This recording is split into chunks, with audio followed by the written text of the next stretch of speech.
un suscriptor que ya se ha convertido en un detractor me hace otra acusación, de la cual procederé a contestarle en un video. En este video, él dice que yo soy judaizante, porque yo normalmente baso todas mis enseñanzas en el Antiguo Testamento y que descarto al Nuevo Testamento. El que ha escuchado mis enseñanzas sabe que yo no creo que la Biblia sea 2 libros, sino que es un solo libro, y que lo que dice el Nuevo y lo que dice el Antiguo no se puede desechar nada, que a todo hay que tomarlo en cuenta porque todo tiene la misma fuente. Pero para esto tenemos que ir a la historia. Veamos qué es el judaísmo. Si ustedes piensan que el judaísmo es el Antiguo Testamento, hermano mío, usted está equivocado. Yo les diré qué es el judaísmo. El judaísmo es una religión, yo diría una religión más, que consiste en que cuando los judíos fueron deportados a Babilonia, ellos estuvieron 70 años en Babilonia. Después de 70 años ellos regresaron a la tierra de Israel. Cuando ellos regresaron a la tierra de Israel, ellos trajeron muchas costumbres y muchas cosas religiosas aprendidas en Babilonia y las empezaron a aplicar a la Biblia y a sus tradiciones. Pero esto no es en sí el judaísmo. Está contaminado de estas cosas, pero esto no es la fuente primordial del judaísmo. ¿Cuál es la fuente primordial del judaísmo? Y aquí es donde entenderán a qué me refiero. El judaísmo son una cantidad de reglas compiladas en muchos tomos, que si usted lo lee, créame que no termina, nunca terminará de la cantidad de reglas que son, que consiste en cualquier cantidad de tradiciones que eran orales y que ahora son escritas, que fueron haciendo y recopilando los rabinos o líderes judíos a lo largo de la historia.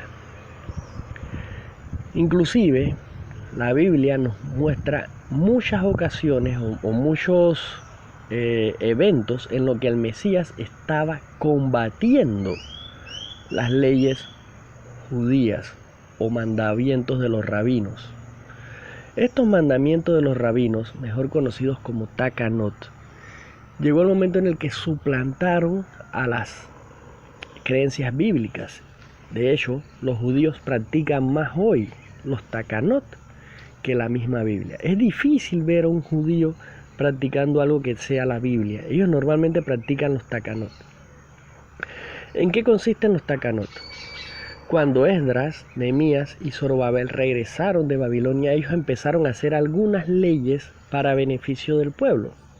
Por ejemplo, cerrar la puerta los sábados, para evitar que, más bien los viernes, para evitar que el sábado fuera violado, porque si la puerta era cerrada, no se podía comerciar. Entonces, este es un takanot beneficioso, porque cerraban la puerta para evitar el comercio.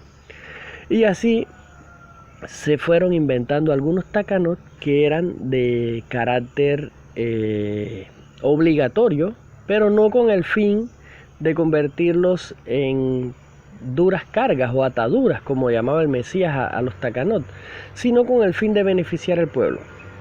Pero en la Biblia hay una orden.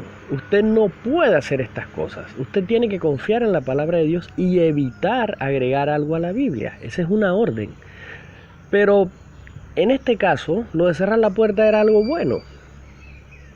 También se fueron inventando algunos otros para beneficio y para evitar la idolatría y para evitar otras cosas. Entonces, estas pequeñas leyes llegaron y fueron aumentándolas y se desvirtuó el fin con el cual fueron inventadas. Llegó el momento en el que los rabinos empezaron a inventar más y más y más y más leyes, a tal punto de que se hicieron incontrolables. Hoy día el judaísmo tiene tantas leyes que uno no sabe, ellos mismos no saben definir cuál es un mandato rabínico o cuál es un mandato bíblico. Entonces muchos judíos desecharon los Takanot desecharon el Talmud, desecharon todos los mandamientos de hombres y se dedicaron únicamente a seguir la Biblia.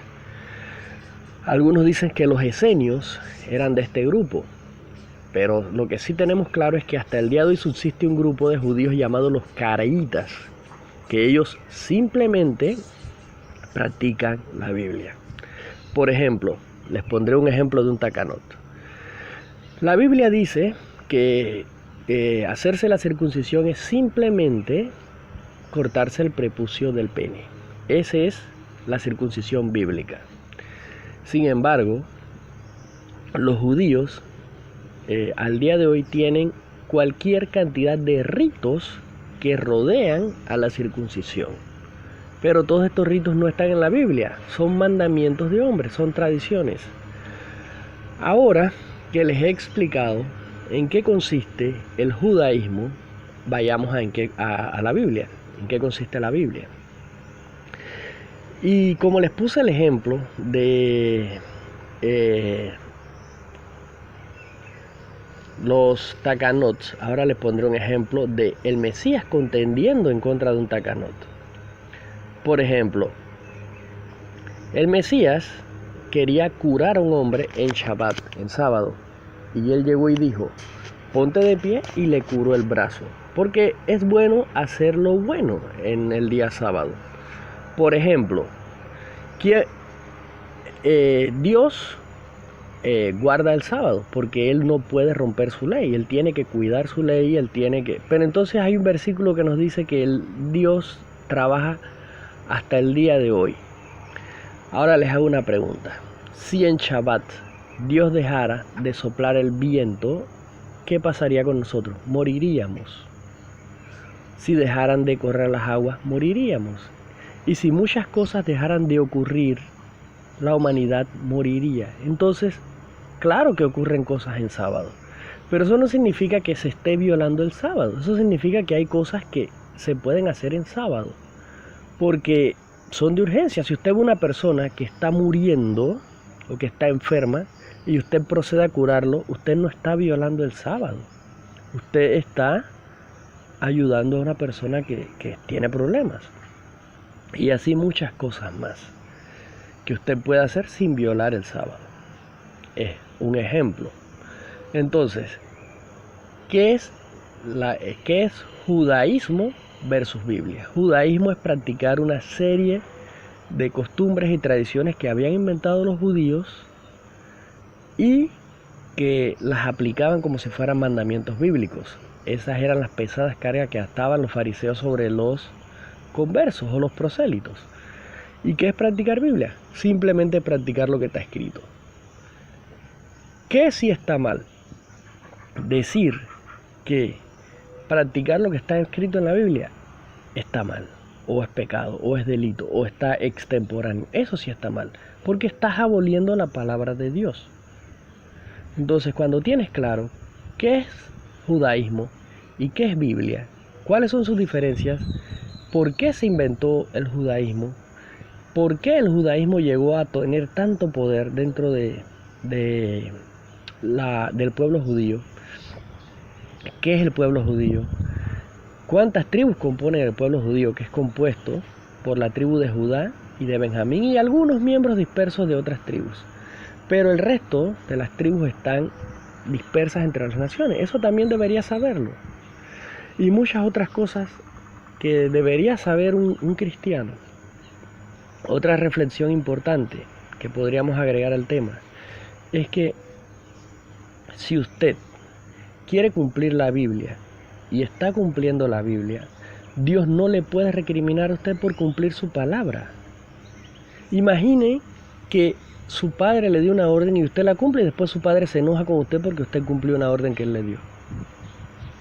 Yo prefiero cumplir la Biblia y que se me diga: oye, no tenías que hacer tanto, a no cumplirla y después se me diga: oye, esta es una orden mía, ¿por qué no la cumples? Entonces ese es el problema, que lo que nosotros recibimos hoy día son traducciones, son interpretaciones y son palabras de hombre de muchos años, desde el tiempo en el que fue escrito hasta ahora. Recibimos residimos más bien en un lugar que no tiene nada que ver con la cultura de aquel tiempo. Y lo otro es que se nos ha dicho que el Antiguo Testamento es sinónimo de judaísmo. Ese es el otro problema. El Antiguo Testamento no es sinónimo de judaísmo. El Antiguo Testamento es la palabra de Dios dada a los hombres, las leyes de Dios dadas a los hombres y las experiencias vividas de muchos seres humanos utilizados por Dios para beneficio de su pueblo y para beneficio de la humanidad. También se nombran los errores del pueblo y se narra la dispersión del pueblo hebreo entre las naciones para que la semilla de Abraham o la simiente de Abraham fuera regada entre todas las naciones y se cumpliera la palabra de Dios de que la descendencia de Abraham estaría por todas las naciones y se beneficiarían todas las familias de la tierra. Cuando usted tiene claro esto, usted se da cuenta de que doctrinas como de que Dios abolió su palabra, o sea, su instrucción o su ley, o el Pentateuco, se caen. Y otro montón de doctrinas como la teología del reemplazo, y otro montón, se caen a pedazos. Inclusive, el apóstol Pablo o Saúl, que es el más utilizado para decir que Dios abolió su palabra, quedaría como un verdadero cumplidor de la palabra de Dios, porque cuando uno la lee, él lo que hacía era cumplir la palabra de Dios, no desecharla, no ir en contra, al igual que el Mesías. Ellos estaban en contra era de los mandamientos rabínicos. Cuando Pablo acusa a Pedro y le dice, tú que eres judío no vives como judío, lo que le está diciendo es, tú que eres judío no cumples los mandamientos de los rabinos, porque quieres que los demás te vean como si los estuvieras cumpliendo. O cuando Pedro dice que no quiere pasar a la casa de Cornelio, ¿por qué lo dijo? Lo dijo por el hecho de que era un mandamiento rabínico, no un mandamiento de la Biblia. Cuando usted comprende esta diferencia, usted entenderá que judaísmo son tradiciones y costumbres de hombres y que la Biblia jamás podrá ser abolida porque es la palabra de Dios. De hecho, el Mesías lo dijo, yo no he venido a abolir la ley. Con esto los dejo. Les mando un saludo. Nos vemos en la próxima.